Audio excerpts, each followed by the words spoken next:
이게 무슨 냄새죠? 어? 무슨 냄새? 지금 냄새 나는 것 같은데 뭐가? 꽃 냄새. 냄새 맡아보세요. 무슨 냄새? 오늘 제목이 뭐죠? 향유 냄새가 집에 가득하더라. 어제 식당에 갔는데 어떤 분이 그런 말씀하시더라고.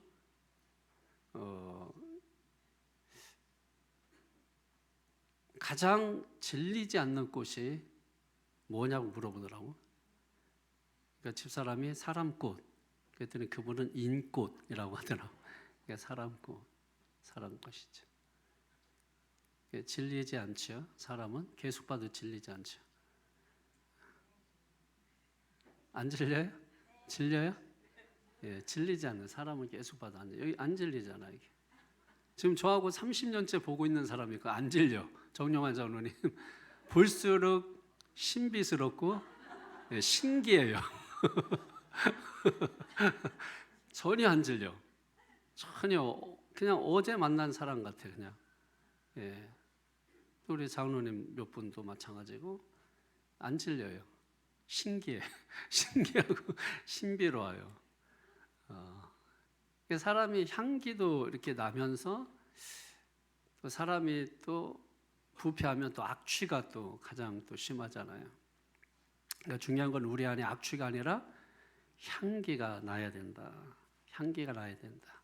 우리 교회도 향기가 나고 여러분 가정도 향기가 나고 여러분 모여있는 모든 공동체에도 향기가 날 수 있기를 바랍니다. 여러분 사랑의 조건이 뭐라고 생각하세요? 사랑이라는 말을 수도 없이 많이 하고 사랑한다고 하는데 사랑의 조건이 뭘까요? 저는 한 3가지가 있다고 생각합니다. 우선 첫 번째로 뭐냐면 겸손이에요. 겸손. 사랑은 겸손입니다. 나보다 상대방을 생각해주고 나보다 상대방을 더 좀 이해하고 바라볼 수 있는 겸손이에요. 나보다 상대방을 더 생각하는 게. 보통 우리는 이제 자기중심이잖아요. 그래서 사랑하기가 어려운 거예요. 자기는 뭐 끔찍히 사랑해. 근데 상대방을 사랑하기란 어려워요. 그래서 겸손하지 않으면 나보다 상대를 먼저 생각하지 않으면 사랑하기가 그래서 어렵다. 두 번째 조건은 뭐냐면 자기 희생입니다. 사랑을 희생 없이는 할 수 없어요. 그럼 부모가 자식을 사랑하기 위해서 얼마나 많이 희생합니까? 그 희생이 뭐 물질적인 희생만 얘기하는 건 아니죠. 그 자식을 낳아서 키우는 그 과정 속에서 정신적이고 또 마음적인 고통 이런 것들이 얼마나 많은지 알 수가 없죠. 그 자녀와 부모 간의 어떤 갈등 그 속에서 그럼에도 불구하고 그 자꾸 튕겨나가고 곁길로 가고 자기 생각대로 사는 그 자녀를 사랑하기 위해서 부모는 끊임없이 자기를 희생시켜야 사랑할 수 있는 것이거든요. 사랑이 그렇게 아픈 거예요. 그 사랑이라고 하는 것을 알면 쉽게 사랑이라는 말을 하기가 어려운 거죠. 요즘 젊은이들은 그걸 잘 모르니까 그냥 사랑이라는 말을 쉽게 하는 거죠. 그러니까 아픈 거예요. 그만큼 아프고. 왜냐면 사랑할 수 있는 사람들을 사랑한다면 아프지 않겠죠. 근데 정말 사랑해서 이걸 받아들여서 이 아이가 꽃이 되게 하기 위해서 얼마나 많은 희생이 있어야 되냐는 거예요. 세 번째로는 완전한 자기 소멸이 있어야 됩니다. 자기 소멸. 소멸이 뭔지 알죠? 내가 완전히 없어지는 거예요. 내가 사라지는 것입니다. 내가 없어지는 그것을 통해서 그걸 기쁨으로 여길 수 있어야 진짜 사랑이 되는 거예요. 왜 나를 알아주지 않아? 왜 나를 잊어? 나를 자꾸 나 이렇게 하는 그 나를 잊지 않으면 결코 사랑할 수가 없는 거죠. 자꾸 자기를 소멸시켜야 돼요. 자기를 소멸하는 사람, 자기가 없어지는 사람들은 언제든지 사랑하는 사람을 위해서 버릴 수 있고 모든 것을 다 내려놓을 수가 있는 거예요. 그러니까 여러분, 우리가 하나님을 사랑한다고 할 때 하나님을 위해서 내가 모든 것을 버리고 모든 것을 내려놓을 수 있는가를 돌아봐야 돼요. 하나님 위해서 내 시간도 버리고 또 내 미래가 보장된 것도 하나님을 위해서 내가 버릴 수 있고, 그러니까 내 시간, 나를 위해서 써야 되는 이 모든 것들을 하나님을 위해서 대신 쓸 수 있고, 이게 되지 않는다면 말뿐인 사랑이 되는 거예요. 실제 사랑은 되지 않는 거죠. 누군가 나를 사랑한다고 하면서 말로만 예수 사랑하고 자기만 맛있는 거 먹고 자기만 좋은 옷 입고 자기만 그냥 좋아하고, 그러면 여러분, 그걸 누가 사랑으로 느끼겠어요? 근데 자기를 희생시키면서 자기를 돌보지 않으면서 나를 위해서 희생하고 나를 위해서 모든 것을 내어주고 내려놓고 자기 감정, 자기 생각들이 있겠지만은 오직 나를 위해서 모든 걸 포기하고 양보해주고 먼저 하게 하고 자꾸 뭘 그게 뭐가 되든 주고 싶어하고, 그럼 이게 사랑인 것이거든요. 근데 거꾸로, 그러니까 나를 알아주지 않고 나를 기억해주지 않고 나는 모든 것을 받아야 되고 나는 모든 혜택을 받아야 되고 내가 주인공이 돼야 되고 중심이 돼야 되고, 힘들죠 여러분. 그러니까 그런 사람을 받아들인다는, 그게 어떻게 보면 사랑인 거예요. 그러니까 서로 감정적으로 좋아서 사랑이 아니라 그런 힘겨운 싸움을 통해서 기꺼이 받아들일 수 있는 거, 그러면 그게 사랑이라면, 그걸 이루기 위해서는 겸손해야 되고 자기 희생이 있어야 되고 자기를 완전히 없애야 되는 그런 것이 있어야 결국 진짜 사랑을 할 수 있다. 자, 그럼 어떻게 이게 가능하냐? 근데 오늘 성경에 자기를 완전히 소멸시켜서 주님을 사랑한 한 여인이 오늘 성경에 등장합니다. 누구죠? 마리아라고 하는 여인이. 마리아. 마리아라고 하는 이 이름은 구약에서는 미리암이라고 불려져요. 신약에서는 이 미리암이 마르다라고 불려집니다. 그러니까 히브리어, 헬라어의 차이겠죠. 그러니까 이 마리아는 우리가 지난 시간에 들어서 합니다만은 마리아의 오빠가 있죠. 나사로입니다. 그 오빠가 병들어 죽게 되었습니다. 그래서 예수님께 이 사실을 알렸고 뭐 이런저런 일이 중간에 있었고, 그래서 나중에 죽었던 오라비가 다시 뭐예요? 예수님께서 살려주셔서 살아나는 그 기쁨을 간직한 여인이었던 거죠. 그래서 너무 좋아서 너무 행복해서 너무 기쁘니까 예수님을 위해서 자신의 가장 귀한 향유옥합을 깨트려서 예수님의 머리에 부어서 온몸에 그 기름이 흐르게 하고 자기의 머리털을 풀어서 예수님의 발을 닦아 주었다 하는 그 내용이 오늘 본문에 나오는 것입니다. 자, 1절을 한번 그 내용을 살펴보겠습니다. 1절을 보십시오. 시작. 6월절 엿새 전에 예수께서 베다니에 이르시니 이곳은 예수께서 죽은 자 가운데서 살리신 나사로가 있는 곳이다. 아멘. 여러분, 나사로가 병들었어요. 그리고 병들어서 죽었어요. 우리가 여기서 알아야 되는 것은 나사로는 병들지 않아야 될 사람이 병든 게 아닙니다. 죽지 않아야 될 사람이 죽은 게 아닙니다. 사람은 누구나 병들어요. 누구나 사람은 죽어요. 그러니까 병들고 죽는 것은 당연한 거예요. 그런데도 불구하고 건강하게 지금까지 잘 살고 있다면 우리가 그냥 감사할 것뿐인 거예요. 그러니까 우리가 살다가 보면 왜 나에게 이런 고통을, 왜 나에게 이런 질병을, 왜 나에게 이런 고난을 이렇게 말하는 것은 옳지 않아요. 누구에게나 그것은 올 수 있는 거예요. 그러나 오늘 성경이 보여주는 것은 뭐냐면 그런 상황에 대해서 왜 나에게가 아니라 그럼에도 불구하고 그런 상황을 내가 끌어안고 하나님을 믿고 나아가야 된다라고 하는 거죠. 그 이유가 뭐죠? 나사로가 병들어서 당연한 거죠. 죽은 거 당연한 거죠. 그런데 그 가운데 그걸 회복시키시고 살리시는 분이 있기 때문입니다. 그러니까 내게 있는 그것을 가지고 원망, 불평하면 아무 일도 일어나지 않아요. 상황만 더 나빠질 뿐이에요. 그러나 우리의 상황을 변화시키고 새롭게 하고 기적을 경험하기 원한다면 오늘 주님 앞에 믿음을 가지고 나아가야 한다는 것이죠. 그러면 주님은 병든 자를 일으키시고 죽은 자도 살려주신다는 것입니다. 그 기념비적인 일이 일어났던 곳이 어디냐면 베다니라고 하는 곳이 베다니. 베다니라고 하는 것은 가난한 자의 집이라고 했죠. 그러니까 빈민촌이에요. 가난한 사람들이 사는 곳. 그럼에도 불구하고 아마 나사로 집안은 그 가난한 동네에서 유지 역할을 하면서 어느 정도 재력이 있었던 것 같아요.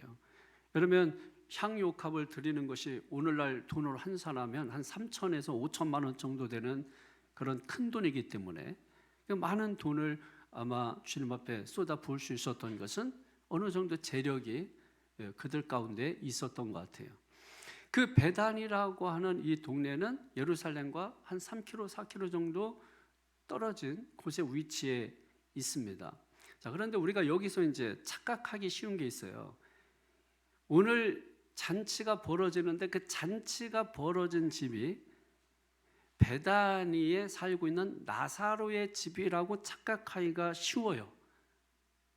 그죠? 1절 한번 여러분 다시 한번 잘 들여다보세요.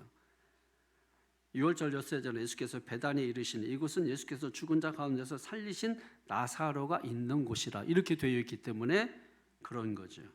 그런데 오늘 본문 말씀과 이 병행 본문이 있어요. 다른 성경에 오늘 본문과 똑같은 내용이 나온단 말이에요. 거기가 어디냐면 마태복음 26장과 마가복음 14장인데 그 본문 가운데 이 말씀이 소개되고 있는 그 초두에 보면 잘 들어보세요. 마태복음 26장 6절에 보면 예수께서 베다니 나병 환자 시몬의 집에 계실 때에 그랬습니다. 자, 베다니는 베다니인데 어디예요? 같은 병행 본문에 다른 본문을 보니까 오늘 요한복음에 없는 내용이 삽입되어 있어요. 그게 뭐냐면 베다니의 나병 환자 시몬의 집에 계실 때에 이렇게 되어 있습니다. 자, 그리고 또 마가복음 14장 3절에 보면 예수께서 베다니 나병 환자 시몬의 집에서 식사하실 때에 이렇게 되어 있습니다. 자, 그러니까 종합해 보면 어떤 말입니까? 지금 예수님께서 죽었던 나사로를 살리셨던 베다니에 그 죽었다 다시 살린 그 나사로가 있었던 베다니에 얼마 지나서 며칠 후에 다시 그곳에 온 거예요. 지금 상황이. 거기에 와서 잔치가 벌어졌는데 그 잔치가 벌어진 집이 베다니에 사는 나사로의 집이 아니라 어디라고요? 같은 동네에 사는 나병 환자 시몬의 집에서 잔치가 벌어지고 있다라고 하는 것이죠. 자, 지금 여기까지가 오늘 성경 이 본문 설교를 듣기 위해서 기본적으로 알아야 되는 지식입니다. 이런 것을 우리가 알지 않고 설교를 듣게 되면 자기식으로 해석을 하게 돼서 성경의 의도와 빗나간 그런 좋은 설교만 하고 마치게 되는 거예요. 자, 그러니까 분명하게 우리가 기억할 것은 베다니라고 하는 동네죠. 그러니까 나사로의 집이 베다니가 아니에요.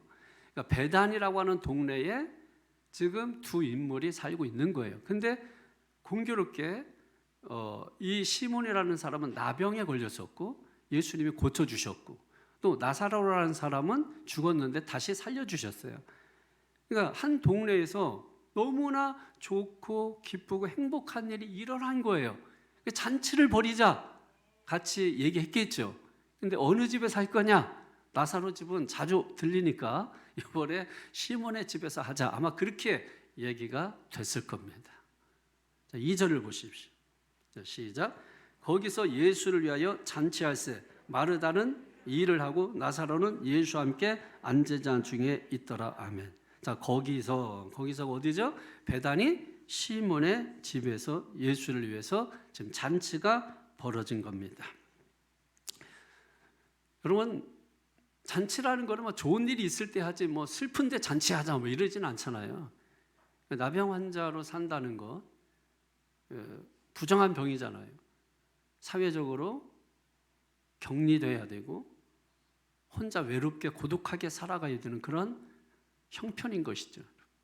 그리고 죽었습니다. 소망이 없죠, 여러분. 오직 절망밖에 없는 거죠. 그런데 다시 살아났습니다.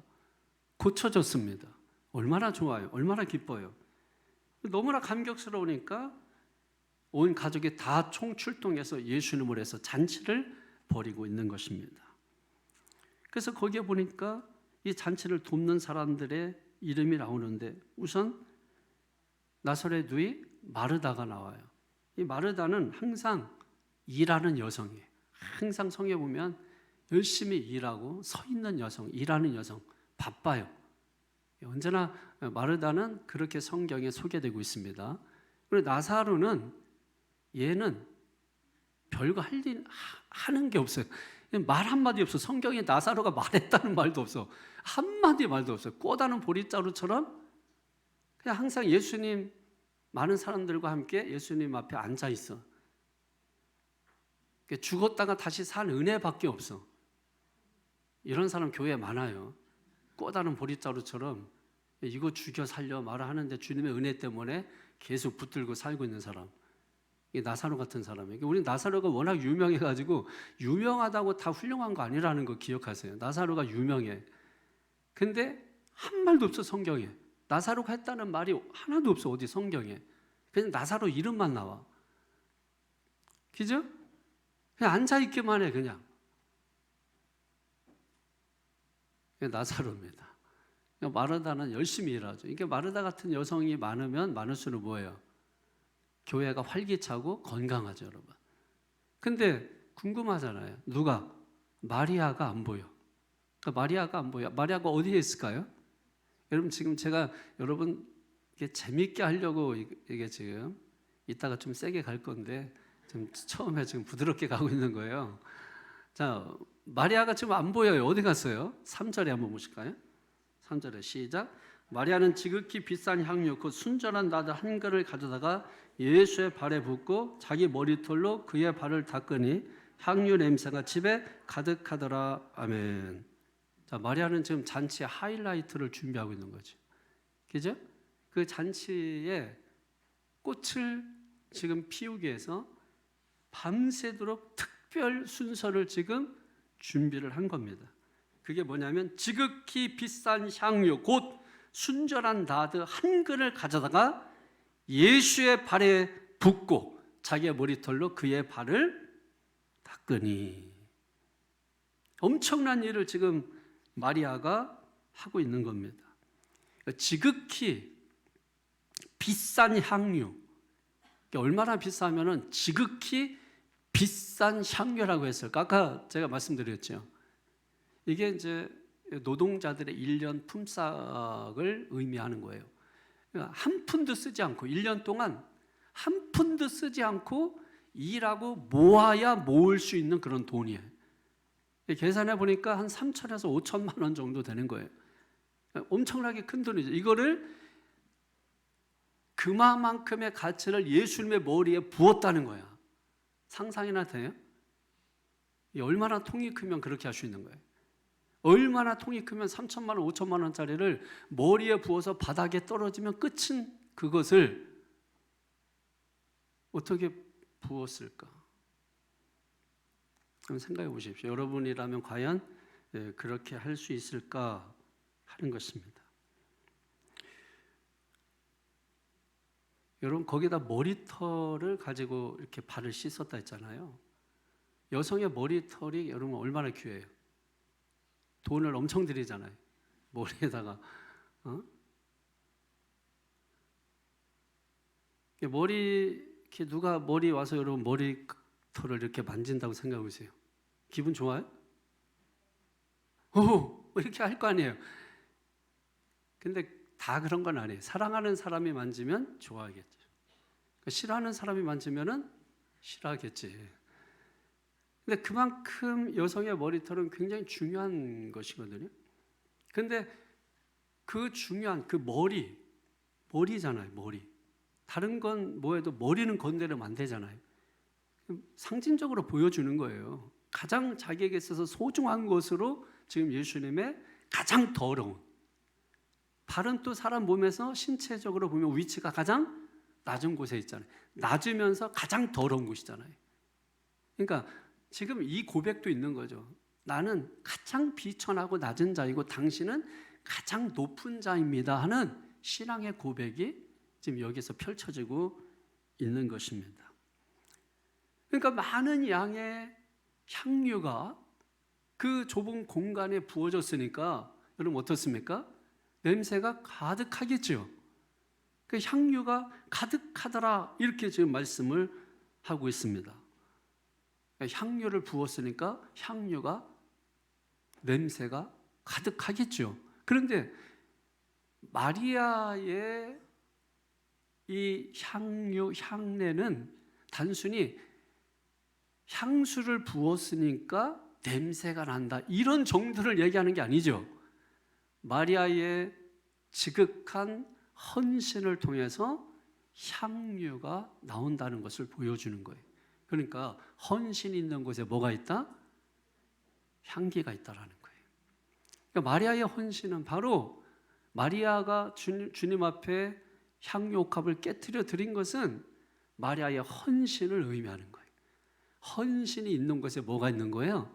향기가 있는 거예요. 자, 우리 사회가 요즘 악취가 나요? 향기가 나요? 악취가 나죠? 그게 뭐 정부든 그게 정당이든 그게 심지어 교회든 어느 공동체든 향기가 난다고 하기보다는 뭐예요? 악취가 난다 하는 것이 더 옳은 것 같아요. 그 이유가 뭐겠어요? 헌신이 없기 때문에. 헌신이 없이 뭐예요? 전부 이기적이고 자기중심적이고 자기가 모으려고 하고 자기가 소유하려고 하고 자기가 높아지려고 하고 이런 곳에는 절대로 뭐예요? 향기가 날 수 없는 거죠. 마리아처럼 모든 것을 버릴 수 있고 내려놓을 수 있고 희생이 있고 헌신이 있는 곳에 비로소 향기가 있는 것입니다. 여러분 누가복음 18장에 보게 되면은 부자가 드린 헌금과 가난한 과부가 드린 헌금에 나와요. 근데 거기에 대해서 예수님께서 어떤 교훈을 주시는데 부자가 드린 헌금은 가난한 자가 드린 헌금과 비교해서 비교할 수 없을 만큼 많이 드렸죠. 그런데 예수님은 부자가 드린 헌금을 책망하셨어요. 그 이유가 뭐겠어요? 헌신이 없었기 때문이죠. 그런데 가난한 과부가 드린 헌금은 부자가 드린 헌금과 비교해서 액수가 너무나 초라했어요. 그런데 예수님은 그 여인의 헌신을 칭찬하셨죠. 그 이유가 뭐겠어요? 이 여인에게는 헌신이 있었기 때문이죠. 그러니까 우리가 주님을 기쁘시게 하는 것은 다른 게 아닙니다. 내가 뭘 하고 어떻게 드리고 얼마를 드리고 그것도 중요하겠지만 더 중요한 것은 뭐냐면 거기에 뭐가 있어야 된다는 거예요? 나의 헌신이 있어야 된다라고 하는 것이죠. 그러니까 우리의 공동체가 우리 나라나 뭐 정부나 또 교회나 가정이나 정말 향기 나는 곳이 되게 하기 위해서는 반드시 마리아와 같은 헌신이 있을 때 그게 가능하다는 것입니다. 여러분 신학자 20세기 신학자 중에 아주 빼놓을 수 없는 한 분인데 폴 틸리라고 하는 분이 있는데 이분이 이 여인의 이 헌신에 대해서 이런 말을 했습니다. 거룩한 낭비라는 말을 했어요. 그러면서 하는 말이 이 거룩한 낭비를 경험하지 않은 사람은 결코 신비한 세계를 알 수 없다 이렇게 말했습니다. 자, 이게 어떤 의미일까요? 여러분 거룩한 낭비가 그 거룩한 낭비를 경험하지 않은 사람은 신비로운 세계를 알 수 없다. 어떤 것에 대해서 내가 한번 정말 크게 헌신하고 내가 어떤 것에 크게 뭐 기부를 했든 그게 뭐가 됐든지 간에 여러분, 그 사람은 뭘 알아요? 그걸 통해서 남이 하지 않은 사람들은 경험할 수 없는, 느낄 수 없는 엄청난 보람과 그 기쁨, 그것은 돈으로 계산적으로 환산할 수 없는 것이죠. 근데 계산적인 사람은 모든 걸 다 계산의 논리로 봐요. 사랑의 논리조차도 계산적으로 봐요. 모든 걸 계산적으로 보니까 은혜가 없는 거예요. 감사가 없는 거예요. 그러니까 남이 하는 거 보면 왜 저런 일을 해? 왜 쓸데없는 거를 해? 뭐 이렇게 볼 수밖에 없는 게, 그 사람은 사랑의 논리로 했는데 이 사람은 계산적인 논리로 보기 때문에. 그 사람이 누구예요? 오늘 성경에 가룟 유다라고 소개하고 있는 겁니다. 자, 4절 5절 보십시오. 시작. 제자 중 하나로서 예수를 잡아줄 가룟 유다가 말하되 이 향료를 어찌하여 300데나리온에 팔아 가난한 자들에게 주지 아니하였느냐 하니 아멘. 자, 보십시오. 가룟 유다는 아주 계산적인 사람이에요. 쉽게 말해서 재정부장을 맡은 사람, 재정부장.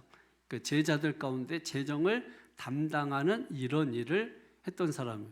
머리가 좋아야 되고 또 돈 계산을 빨리빨리 잘 해야 되는 그런 사람이죠. 그러니까 어디에 돈이 쓰여지는 거 보면 벌써 머릿속에 이 사람은 계산부터 해요. 계산부터 하게 되는 것입니다. 그러니까 사랑의 논리로 한 것에 대해서 관심이 없어요. 이 사람은 오직 뭐에 관심이 있냐면 돈에 관심이 있는 거죠.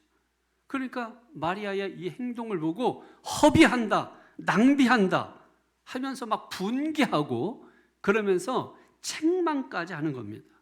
말은 좋아요. 야, 그 돈 가난한 사람을 위해서 썼더라면 많은 사람을 구제했을 거야. 그럼 얼마나 그 말이 합리적이고 타당하고 이치적으로 이성적으로 맞는 말을 하고 있는 것이죠. 여러분, 우리가 그럴 때 있잖아요. 맞는 말, 이치에 맞는 말, 타당한 말, 누가 들어도 설득력이 있는 말. 아니, 그 돈 가지고 왜 그렇게 해? 저렇게 하면 더 좋았을 텐데. 그런 거 있죠, 여러분. 우리가 신앙생활 하다 보면 그런 식으로 말을 할 때가 많이 있어요. 그러면 예전에 이제 많이 뭐 했던 말인데, 뭐 꽃꽂이를 뭐 이렇게 매주 돈 들여서 해. 화분 사다 놓으면 2달이고 3달이고 갈 텐데 그 돈 모아서 선교하지. 이런 식으로 말하는 사람. 말은 맞잖아요, 그죠? 틀리잖아요. 그래서 저도 그런 얘기 들었을 때 그렇게 할까 해서 화분도 올려놓게 됐는데 그때부터 교회가 은혜가 사라지더라고. 이상하더라고. 은혜가 사라지더라고. 헌신이 없는 거는 주님이 기뻐하지 않는구나. 이런 생각하고 다시 뭐예요? 꽃꽂이를 하기 시작한 거예요. 해봤어요, 그렇게. 왜냐면 그렇게 어느 유명한 목사님이 세미나에서 그런 얘기를 했었어요. 그 꽃꽂이 같은 걸 뭐 몇 천만 원 들여서 몇백 들여서, 우리는 뭐 그렇게 안 몇만 원에 끝나지만은 큰 교회들은 뭐 돈이 많이 들 수 있거든요. 그러니까 그거를 그렇게 쓰냐고 막. 아마 그 교회도 지금 꽃꽂이 열심히 하고 있을 거예요. 그게 잘못됐다라는 것을 아마 깨달았을 거예요. 근데 그거를 그때 많이 그 개척교회 목사들 모아놓고 세미나를 하는데 그 얘기를 해서, 그래서 꽃꽂이를 안 하고, 그래서 그 돈을 모으니까 사람이 돈에 욕심이 생기더라고. 그러면서 주님께 대한 헌신을 줄이게 되고, 그래서 자꾸 돈을 모으는 데 관심을 가지니까 은혜가 사라지고 목사가 설교 준비가 안 돼요. 이건 엄청난 큰 잘못이구나. 근데 지금 그 오류를 가룟 유다가 지금 범하고 있는 것입니다. 이런 사람들은 보통 이렇게 말을 하겠죠. 야, 뭐 굳이 그렇게까지 할 필요가 있어? 아니, 그냥 향유를 들었으면 되지 머리털까지 풀어서 발을 닦을 필요가 있어? 아니, 그렇게까지 교회는 다니는 거 좋지만, 믿음 생활하는 거 좋지만, 굳이 그렇게 남들과 다르게 그렇게 굳이 할 필요가 있어? 이렇게 말을 하는 사람들이 분명히 있죠. 근데 이런 사람들의 그 특징을 가만히 살펴보면 간단합니다. 은혜를 받지 못한 사람들이, 은혜를 받지 못한 사람들이 하는 말이 달라요. 은혜 받은 사람들이 하는 말과 여러분 들어보십시오. 은혜 받은 사람들은 모든 걸 희생하고 드리는 걸 기꺼이 감당하고자 해요. 근데 은혜를 경험하지 못한 사람은 모든 게 다 뭐예요? 자기 논리고 계산적이라는 것을 알 수가 있는 거예요. 지금 여러분 마리아와 가룟 유다를 비교해서 오늘 성경 그 모습을 우리에게 보여주고 있는 것입니다. 마리아처럼 사실 이렇게 모든 것을 헌신적으로 드릴 수 있는 사람들 많지 않아요. 여러분이 다 지금 마리아라고 지금 착각하고 계신 것 같은데, 마리아처럼 자기가 모든 걸 다 드려서 주님을 섬긴다? 아니죠. 여러분 얼마나 계산적인데요. 내 건 절대 손에 안 보는 거죠.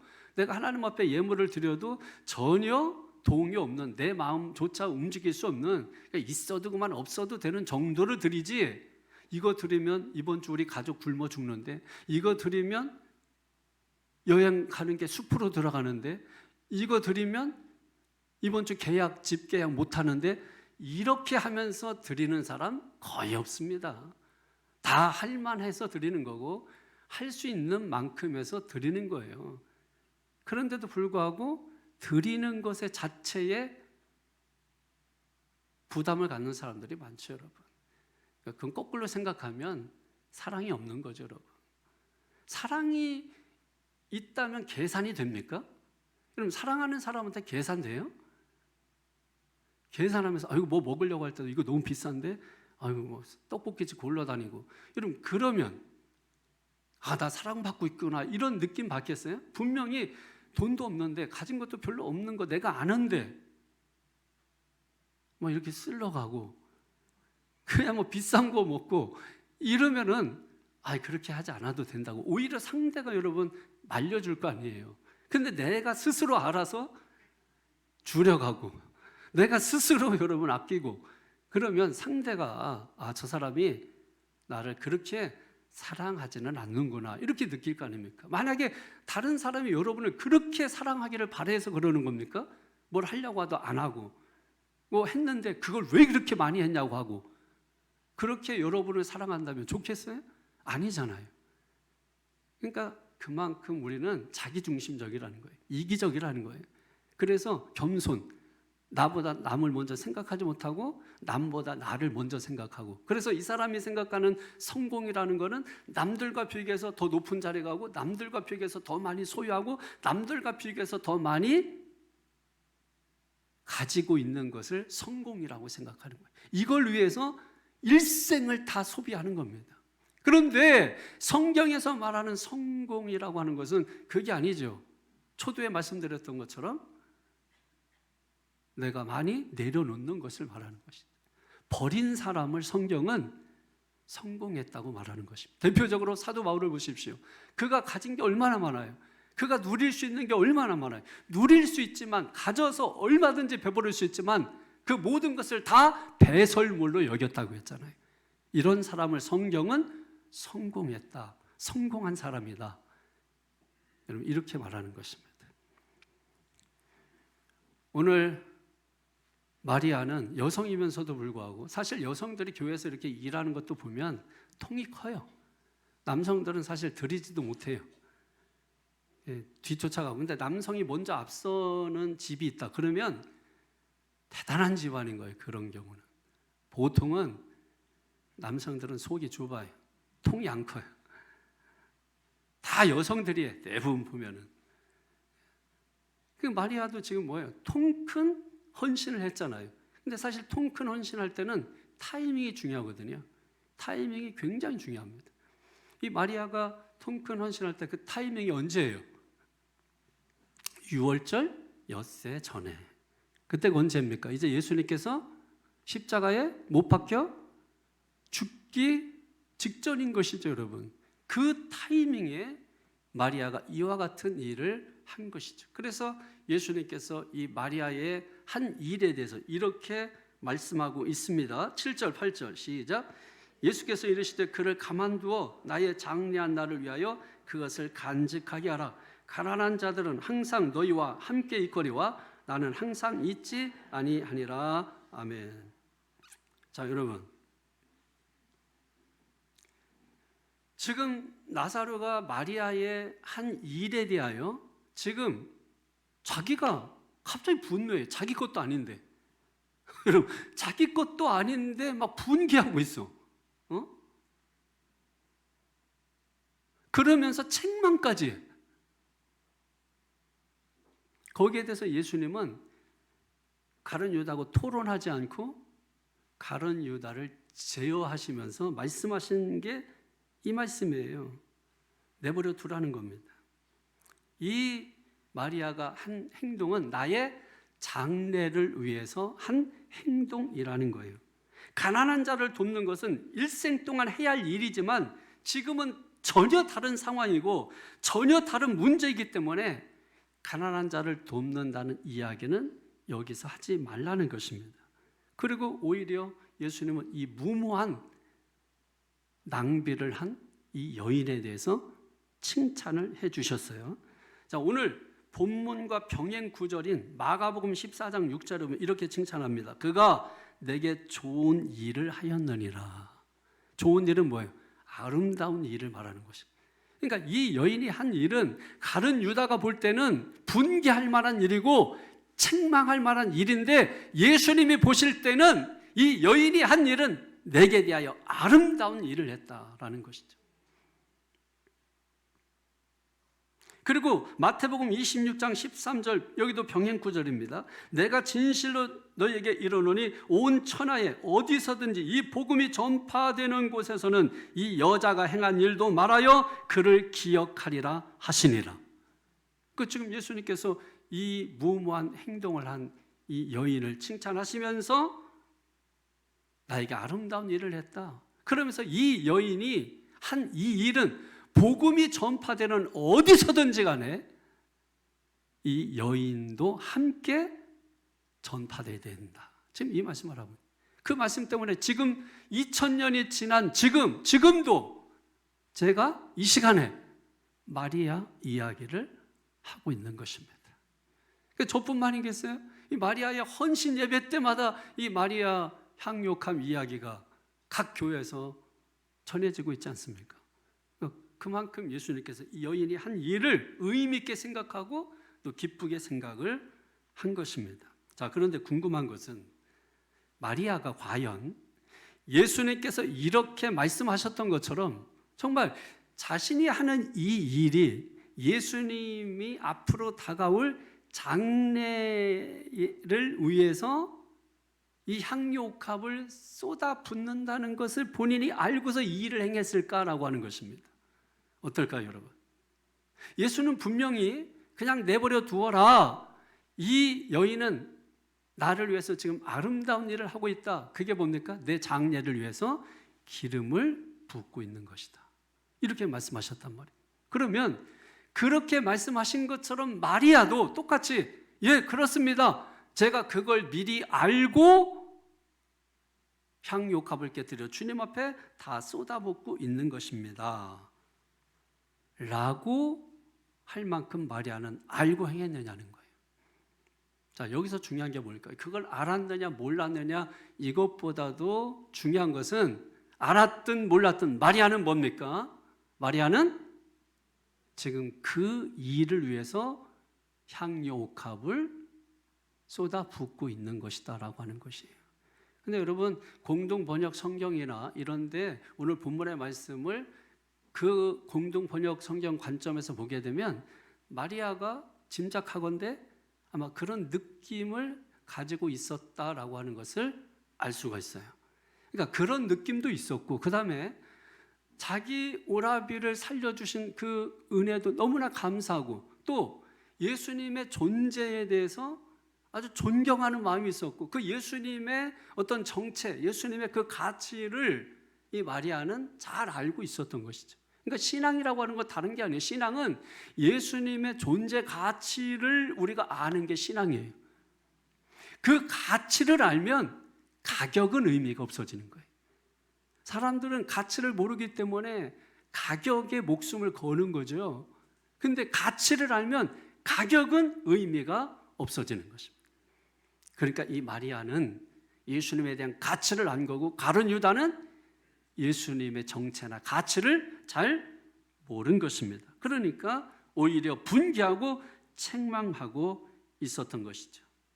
자, 그러면 마리아가 행한 것이 예수님의 장례를 위한 것이라면 왜 예수님께서 오늘 본문에 마리아가 향유 옥합을 부은 것이 내 장례, 즉 대속의 죽음을 위한 것이다 하는 이 뉘앙스를 풍기고 있느냐는 거예요. 왜 굳이 오늘 본문에 이 마리아가 행한 이 일을 그냥 헌신했다 해서 그냥 설교를 끝내면 참 좋은데 이게 핵심이 아니잖아요, 본문에. 헌신 예배 때 설교할 때 사실 그 설교를 들어보면 거의 반쪽 설교밖에 되지 않는 거예요. 예수님은 단순히 마리아가 이렇게 했으니 너희도 이렇게 해라 하는 그 내용도 분명히 있지만은 그러나 본문의 의도는 사실 거기서 끝내면 안 되는 거예요. 예수님께서 이 말씀을 기록한 것은 단순히 봉사해라, 헌신해라 이런 뜻이 아닙니다. 예수님께서 지금 시간적으로 6월절 엿새 전이에요. 그럼 죽음을 본인도 알고 있고 곧 임박했다라는 이 상황에서 이 사건과 뭘 연결시켜요? 1절에 6월절과 연결시킵니다. 6월절 엿새 전에, 그러니까 예루살렘 성에 입성하기 전에 고난주간이 시작되기 바로 전입니다. 그때에 죽었던 나사로를 살렸던 베다니에서 지금 잔치집에 주님이 지금은 앉아 계신 것이죠. 그러면서 거기에서 일어난 사건이 마리아가 향유 옥합을 깨트려 예수님의 발에 부었는데 예수님은 그것을 내 장례를 위해서 준비한 것이다 이렇게 말씀하셔서 이렇게 연결시키는 이유가 뭐냐는 겁니다. 그걸 우리가 알아야 돼요. 그래서 본문 1절에 시작하면서 그 초도를 6월절 엿새 전에 이렇게 시작을 하고 있는 것입니다. 무엇일까요? 자, 여러분 6월절 뭐죠? 6월절의 핵심이 뭡니까?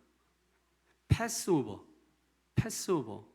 그냥 넘어간다는 뜻이죠. 뭘 보고? 피를 보고. 그 피를 어디에 바르죠? 집, 문설주 좌우와 임방에 바르죠. 그 피를 보고 심판하지 않고 넘어간다는 뜻이거든요.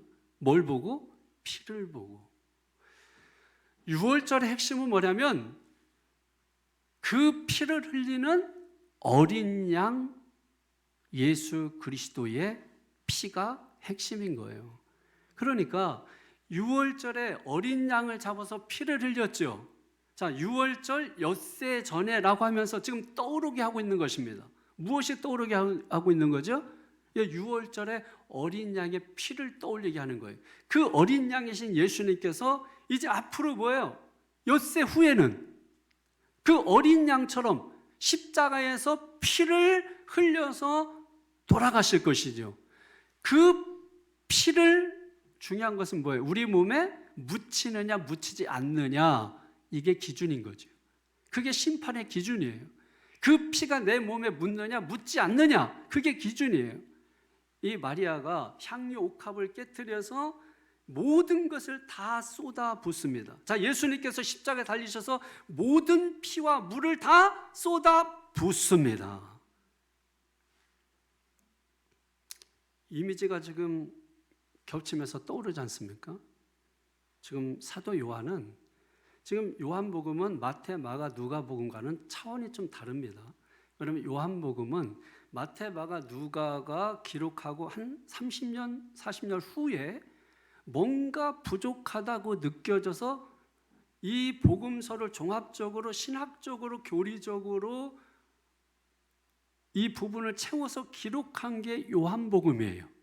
그러니까 이 요한복음에서는 단순히 우리가 그냥 먹고서 배부르니까 좋다 이런 정도를 말하는 책이 아닙니다. 그냥 마리아의 헌신, 우리도 헌신하자 이런 정도가 아니란 말이에요. 요한복음에서 같은 내용을 기록했다 할지라도 마태가 보는 관점이 있듯이 요한이 보는 그 관점은 일반적 관점이 아니라 신학적 관점에서 이 말씀을 들여다보고 있다는 거예요. 그러니까 좀 설교 듣기가 마태복음에서 같은 내용을 듣는 것과 요한복음에서 이 내용을 듣는 것이 다를 수밖에 없는 거예요. 그러니까 마태복음은 그냥 하나의 이야기처럼 그냥 마리아가 향유가 붓는 하나의 옛날에 이런 일이 있었다 하면서 시작하는 옛날 이야기처럼 들을 수 있겠지만 요한복음에서는 그렇게 들을 수 없다는 얘기예요. 그러니까 머리가 쥐나죠. 지금 예수님께서 마리아의 헌신을 이야기하면서 자신의 장례를 이야기하는 것은 결국은 앞으로 다가올 예수 그리스도의 십자가에서 흘리신 그 피를 상징적으로 지금 보여주고 있다는 것입니다. 이스라엘 백성들이 여러분 언제 유월절을 행했습니까? 언제 어린 양을 잡아서?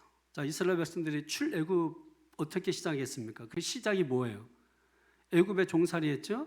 근데 그 가운데서 고통스럽습니다. 그러니까 하나님 앞에 울부짖었죠. 그 소리를 들으시고 내려오셔서 주님께서 이스라엘 백성들을 출애굽하게 하신 것이 출애굽의 시작입니다.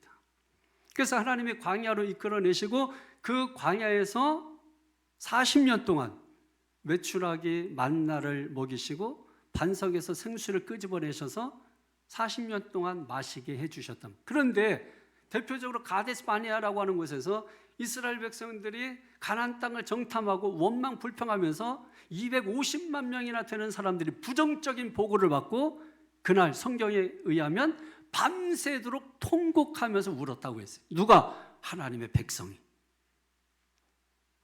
여기서 향기가 납니까? 악취가 납니까? 악취가 나는 거죠. 그리고 끊임없이 그들은 하나님을 원망하는 말을 하고 불평하는 말을 하고 하나님의 말씀에 불순종하고 심지어 우상까지 만들어 놓고 하나님이다 하면서 자기 편한 대로 자기 방식으로 제사를 드렸습니다. 불순종에 악취가 나는 거죠. 그 악취 나는 곳에 필요한 게 뭘까요? 무엇으로 그들을 용서할 수 있을까요? 오직 어린 양 예수 그리스도의 피밖에 없습니다. 그 피를 뿌려서 악취 나는 곳에 그 피를 뿌려서 향기 나게 하는 것입니다. 지금 여러분, 우리가 애굽이라고 하는 이 세상 속에서 불순종과 죄 가운데 우리가 끊임없이 우리가 오늘 나와서 말씀 듣지만 여러분, 자식한테 끊임없이 우리가 잔소리하잖아요. 공부하라, 공부하라, 일어나라, 일어나라, 정리하라, 정리하라. 애들이 합니까? 그럼에도 불구하고 여러분 계속해서 볼 때마다 잔소리하고 자식은 부모 피해 다니려고 하고 그 부모 없으면 편하겠죠, 여러분. 교회도 목사 없으면 편한 거예요. 왜? 그런 잔소리 들을 필요가 없으니까. 왜? 나 정도만 해도 잘한다고 다 그렇게 생각하고 있으니까.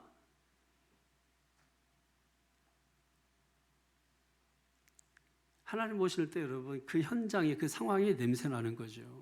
악취가 나는 거죠. 그러니까 거기에 향기 나게 하기 위해서는 예수의 보혈, 향기로운 예수님의 피가 필요한 거예요. 그 피가 내 몸에 닿아야 되는 거죠. 그걸 보고 패스오버 넘어간다는 거예요. 그 피를 보고 할렐루야. 여러분 내 행위를 보고 넘어가는 게 아니라고요. 돈이 죽은 나사로를 살리는 게 아니라고요. 예수의 죽으심이 나사로를 살리는 거라고요. 나의 열심히 내 가족을 살리는 게 아니라고요. 예수의 피가 우리를 살리는 것이라고요. 예수의 피가 여러분 자녀를 살리는 것이라고요. 예수의 피가 우리를 구원하시는 것이라고요. 여러분 거룩한 낭비, 왜 이렇게 낭비해? 왜 이렇게 허비해? 이런 소리 하고 싶으십니까? 여러분 최고의 이 지상의 최고의 낭비가 뭔지 아세요? 가장 안타까운 죽음이 뭔지 아세요?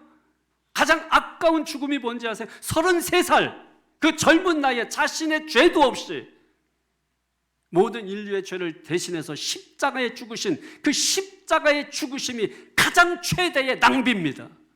그 낭비를 통해서 오늘 저와 여러분들이 구원의 은혜를 누리며 우리가 불순종하고 원망하고 불평하며 산다 할지라도 주님은 결코 그 언약 때문에 포기하지 아니하시고 쫓아다니면서 우리의 몸에 피를 뿌려주셔서 이 사람은 이미 구원받은 사람입니다. 이 사람은 이미 하나님의 백성이 된 사람입니다 하면서 지금도 우리의 몸에 피를 뿌려주시는 것입니다. 그 피뿌림의 그 은혜, 그거로 인해서 우리가 구원받는 이 엄청난 이 단초를 지금 마리아가 자기 자신의 가장 귀한 것, 그걸 쏟아서 주님 앞에 붓는데 여러분 뭐가 아까운 거예요? 얘기해 보세요. 뭐가 허비고 뭐가 낭비인 거예요? 여전히 그 가치를 모르고 예수 그리스도의 죽으심의 가치를 모르는 가룟 유다의 길을 걸어가는 사람들은 여전히 계산하겠죠. 여전히 물질적이고 자기중심적이죠. 그러니까 사랑을 한다고 하지만 여전히 진정한 사랑이 아닙니다. 왜? 거기에는 자기 희생이 없어요. 자기 겸손함이 없어요. 자기의 모든 것을 다 버리는 행동이 없어요. 그런데 그 모습을 오늘 이 한 여인이 보여주고 있는 것입니다. 믿습니까? 그런데 이걸 보고 낭비라고 말할 수 있어요? 이걸 보고 허비라고 말할 수 있어요? 이것은 가격이 아니라 가치를 의미하는 것입니다. 이것은 계산이 아니라 사랑의 논리를 말하고 있는 것입니다.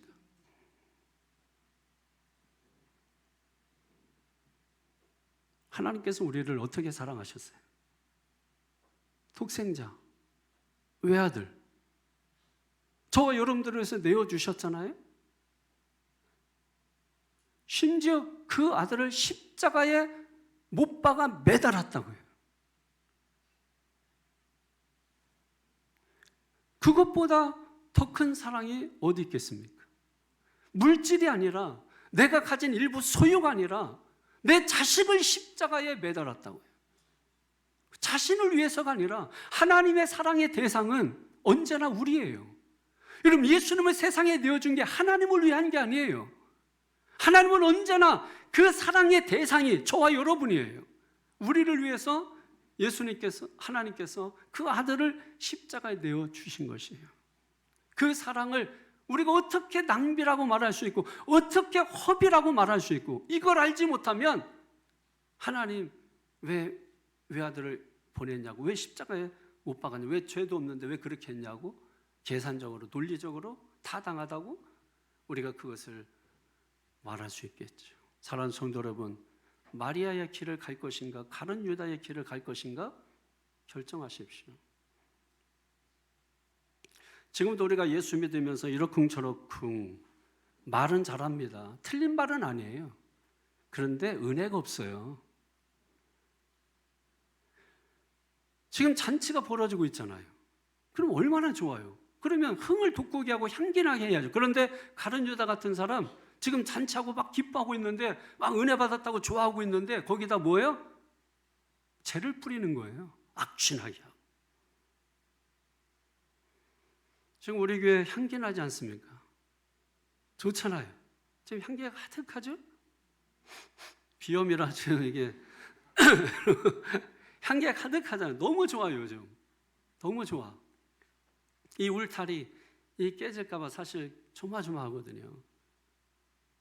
향기 나는 교회, 향기 나는 예배, 향기 나는 찬양, 얼마나 좋아요. 찬양하는 모습 보면 너무너무. 제가 금요일 날 말씀했잖아요. 성도들 그냥 하루 종일 찬양만 하게 하면 좋겠다. 찬양할 때가 제일 그리스도인 것 같아. 네? 얼마나 향기로워요. 향기 나고 너무너무 좋잖아요. 야, 너무너무 좋다. 너무너무 향기 난다. 여기에다가 죄를 뿌리지 않기를 바랍니다. 여기다 악취 풍기지 않게 되기를 바랍니다. 계속해서 더 향기나게 하고 더 복되게 하고. 할렐루야. 여러분, 이것이 우리가 해야 되는 가장 중요한 일이에요. 결론적으로 말씀을 드리겠습니다. 이게 궁금했어요. 저는 어떻게 마리아가, 다 앞뒤 빼더라도 어떻게 마리아가 이런 통 큰 결단을 할 수 있었을까? 타이밍이 중요하다고 했죠. 그 타이밍에 어떻게 이런 걸 할 수 있었을까? 성경을 유심히 보니까 그럴 수밖에 없었겠구나 나오더라고요. 나사로, 얘 한마디 못한, 말도 못하는 애, 꼬다는 보리자루 같은, 그냥 주님의 은혜만 받고 사는 애. 그 여자 없어. 그냥 그것도 앉아 있는 자 중에 앉아 있는 자야. 여기 앉아 있는 자 중에 앉아 있는 자. 예? 근데 마르다 일하는 여성이에요. 열심히 일해. 바빠. 주님의 일을 한다고 하지만 바빠. 막 바빠.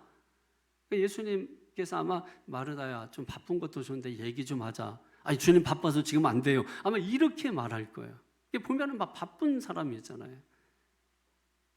근데 마리아는 성경에 보면 항상 어떻게 나와요? 네?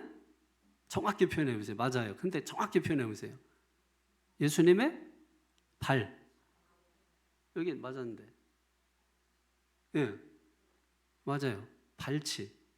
예수님의 발치에 앉아 있다고 나와요. 자, 한번 성경을 한번 보시면 누가복음 10장 39절에 보면 그에게 마리아라는 동생이 있어 주의 발치에 앉아 그 말씀을 듣더니 이렇게 되어 있습니다. 그러면 주의 발치에 앉아 있다는 뜻이 뭘까요? 자, 여러분 고대 사회에서는 샌들을 신죠. 사막이니까 모래죠. 먼지가 풀풀 나죠. 저는 이제 갔다 왔으니까 그 땅이 어떤 땅인지 잘 알아요. 그러니까 걸으면 끌고 다니면 먼지가 풀풀 나고 그런 것이며 그래서 샌들을 신어요. 그래서 항상 집 앞에는 물 항아리가 있어서 들어갈 때 발 씻고 들어가도록 돼 있을 만큼 발이 빨리 더럽혀지는 곳이죠. 자, 더러운 곳, 더럽혀지는 곳, 발 가까이 가려고 합니까? 여러분 몸 가까이 가려고요? 발 가까이 하려고요? 사랑하는 사람이 있다고 해도 바라 반갑대서 발 가까이 합니까? 아니 발은 가능하면 멀리 두려고 하지. 발은 가능하면 멀리 두려고 하는 거. 그러니까 발치에 앉았다라는 것은 거꾸로 한번 생각을 해보십시오. 사람들이 오지 않으려고 하는 그 자리예요. 그러니까 이거를 더 설명하면 예수님과 나 사이에 어떤 것도 끼어들게 하지 않는다는 의미가 주의 발치에 앉는다는 의미입니다. 그러니까 마리아는 항상 어떤 모습으로 나와요? 예수님의 발치에 앉아서 말씀을 사모하는 여성, 말씀을 사모하고 말씀을 듣는 그 여인으로 성경에 기록돼서 나오는 것입니다. 교회도 여러분 그래서 위치가 중요하다고. 항상 위치가 앉은 자 중에 앉아 있거나 아니면 항상 서 있거나 아니면 예수님의 발치에 앉거나. 예수님의 발치가 어딜까요? 내가 볼 때 여기 가장 맨 앞줄이 발치죠. 그래서 여기는 잘 못 와. 그냥 저 가운이나 앉혀줘야 이렇게 안내위원 뭐 헌금위원 해야 이렇게 와요. 왜? 여기는 잘 안 와. 다 사이드로 가. 뒤로 가거나 상대 사람들 등 뒤에 숨거나. 다 죄인들이죠. 여러분. 죄인이 아닌데 왜 숨어요? 여러분? 위치가 중요해요. 말씀을 사모하고 말씀을 듣는 위치에 나오시기를 바랍니다. 그러면 마리아의 헌신, 오히려 그 헌신 내가 못해서 안타까울 것이고 또 마리아가 이와 같은 관점에서 생각해 볼 때 300데나리온이 아니라 3만 데나리온이 있었다면 그것조차 드리지 못했을까 하는 생각을 갖게 되는 것이죠. 그래서 마리아의 헌신이 더욱더 헌신이 없는 이 세대에 더욱더 고귀하고 빛나게 되는 것입니다. 오늘 사랑하는 새창조교회 성도 여러분, 이 마리아의 이 헌신, 그래서 나도 다 깨트려서 드려라. 그런 것이 물질로만 생각하지 말고 내가 깨트려서 드려야 될 것이 무엇이 있는가를 보고 그럴 때 향기가 난다는 말씀이고 우리가 깨트리지 못한다면 그 이유가 무엇인가? 내가 너무 계산적은 아닌가? 아니면 하나님보다 더 사랑하는 게 많기 때문은 아닌가?